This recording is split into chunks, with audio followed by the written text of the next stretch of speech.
নমস্কাৰ মই আজি আপোনালোকৰ আগত ফুলৰ বিষয়ে কিছু কথা ক'ম বুলি ভাবিছোঁ।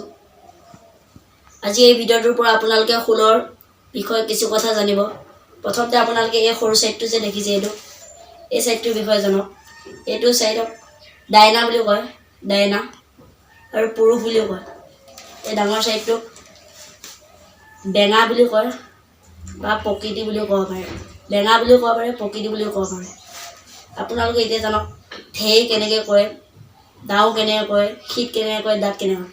ঠেই হ'ল এই চাৰিটা আঙুলি এনেকৈ ল'ব, সমানকৈ ল'ব, তাৰপিছত এইটো মাৰিব ঠেই, এইটো ঠেই।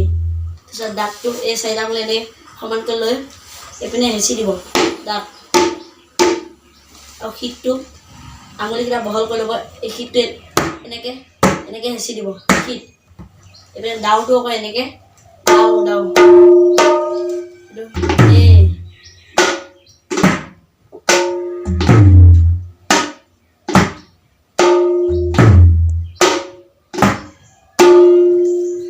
বুজি পাইছে কেনেকৈ? ঠেইটো আপোনালোকে এইটো এনেকৈ মাৰিব, ঠেই দাঁতটো এনেকৈ হেঁচি দিব, শীতটো এনেকৈ দিব, দাওটো এনেকৈ দিব। আৰু এইকেইডাল যে দেখিছে এইকেইডালক বৰতি বুলি কয়, বৰতি বুলি কয়।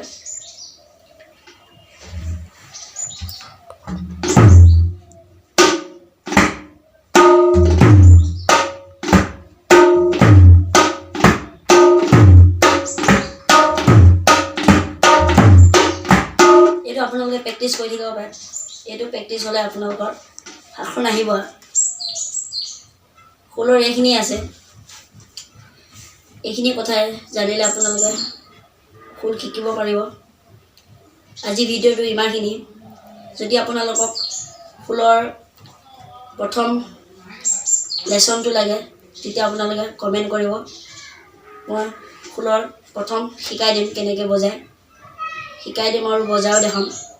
আজিলৈ ইমানে, ধন্যবাদ।